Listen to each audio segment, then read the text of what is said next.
अस्सलाम वालेकुम वरहमतुल्लाह। आप देख रहे हैं UAE उर्दू न्यूज़ और मैं हूं सत्तार लगारी। बराए करम चैनल को सब्सक्राइब कर दीजिए। अगर वीडियो पसंद आती है तो वीडियो को लाइक कर दीजिए। अब चलते हैं खबरों की तफसील की तरफ।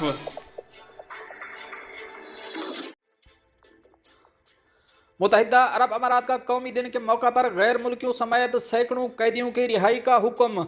अब इस खबर की तफसील आपसे शेयर करेंगे।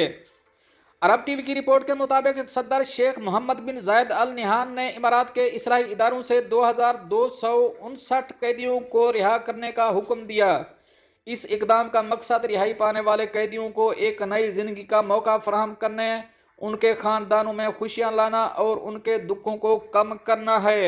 इमारात के नायब सदर दुबई के हुक्मरान शेख मोहम्मद बिन राशिद अल मकतूम ने मुख्तलिफ कौमियतों के 1169 कैदियों को इमारात के इस्लाही इदारे से रिहाई करने का हुक्म दिया। सुप्रीम काउंसिल के रुकन और शारजा के हुक्मरान शेख डॉक्टर सुल्तान बिन मोहम्मद अल कासमी ने शारजा के इस्लाही और ताजीरी इदारे के महकमे से 683 कैदियों को रिहा करने का हुक्म दिया। रियासत अजमान के हुक्मरान शेख हमीद बिन राशिद अल नईमी ने भी 304 कैदियों की रिहाई का हुक्म सादिर फरमाया। मुआफ़ी मतलूबा शराइत पूरा करने पर दी जाएगी।